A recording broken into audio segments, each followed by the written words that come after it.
Warning. What you're about to see captures unexplained, eerie phenomena that defy logic and haunt the mind. These chilling moments were never meant to be witnessed. Watch closely at your own risk. Curiosity has its price. 9, 8, 7, 6, 5, 4, 3, 2, 1.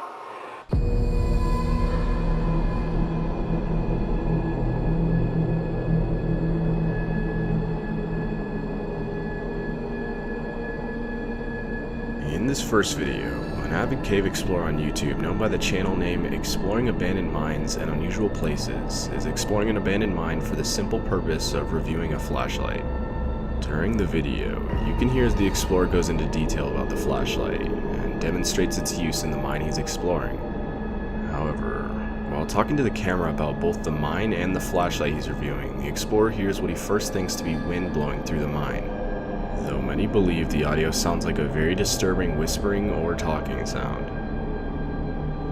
Okay, this is a review and demonstration of the ThruNite TN12 handheld flashlight that you see here. Okay, that's the portal to the wall deck mine. I'm inside. The wind has kind of died down a little bit and it's not raining, so I managed to stay dry.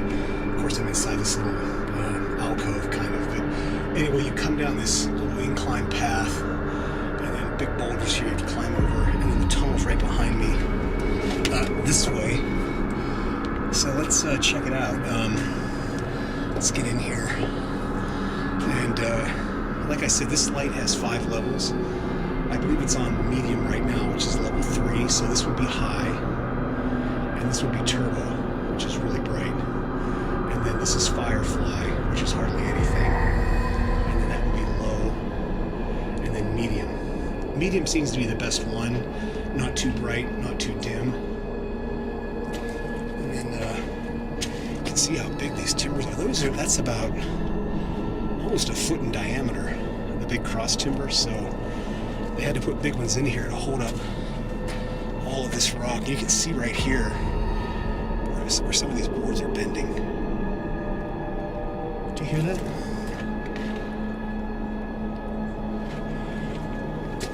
Sounds like, is that wind? I don't know if you can hear that on the camera.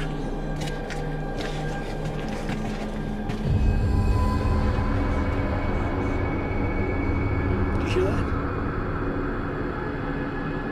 It stopped.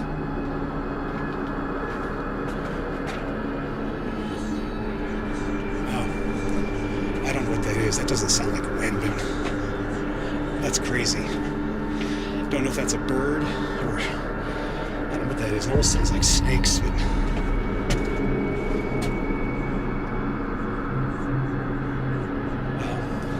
I heard some weird stuff in mines, but that is definitely creepy. I don't know what that is. So let's get out of here and head back out to the portal. That was weird. These next 2 videos come from the same exploring YouTube channel shown earlier. This time, however, the explorer visits an abandoned, supposedly haunted mine in Nevada known as Horton Mine. The first time he visits, he claims to feel negative energy coming from the mine, and what he witnesses goes to support his claim. However, with the popularity of the first visit, the YouTuber decides to visit the abandoned mine a second time, this time hearing something very disturbing. Here are both of those visits to the mine. Okay, here's a lower adit at the Victorine mine. I believe this was an older mine that once they dug the upper tunnels, this got incorporated into the same claim or whatever. Okay, we'll go in here and just take a quick look. I don't think I'm going to explore this particular mine. There's a little bit too much water in here, and I know this mine is really old, but yeah, water in a mine. I do see other footprints here in the mud, but I just don't think it's wise to go in here when there's water. I'm trying to avoid this if I can. Yeah, this looks pretty sketchy. I'll go a few feet further in and check it out, but I think I'm going to pass on this one. This is one of the creepiest mine tunnels I've ever been in, just because of how dilapidated it is and all these chains hanging down from my overhead. There's a shaft down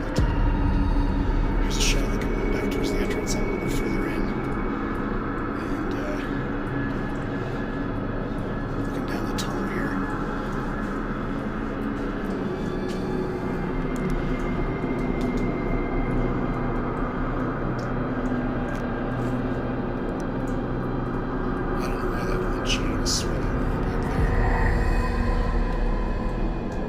I don't know if you can see that in the video or not. Yeah, this mine definitely has a very spooky vibe to it. So I'm going to head back out and check out the other stuff that's here. This is just too wet and too muddy. And obviously something is making the chains swing. So time to get the hell out of here.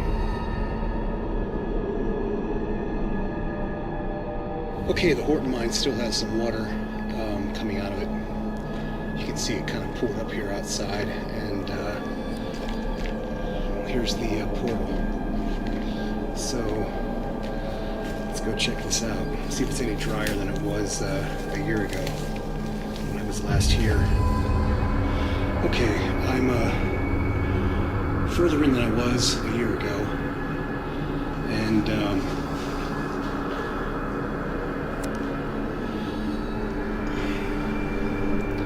that's how far I've come. Okay, here's a final parting shot of the end of the Horton Tunnel, and there's the overpass with all the cascading water, and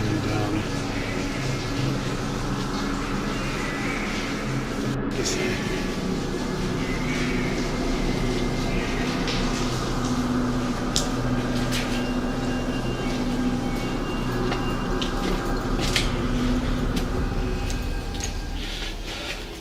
I don't know what that was, but there was a sudden blast of cold air, and I'm getting out of here. A man named Clem Schultz and his wife lived in Fairdale, Illinois during one of the most destructive tornadoes in the history of Fairdale. During the storm, Clem took a video from the top floor of his house as he saw the giant tornado get closer. Clem thought the tornado would miss his house, when in fact it was coming directly towards him, all while he was still recording. Unfortunately, Clem's wife would pass away because of the intensity of the tornado, while Clem would receive a terrible spine injury. The phone he took the video on was later discovered in the rubble of his home, and this is what the video was able to capture.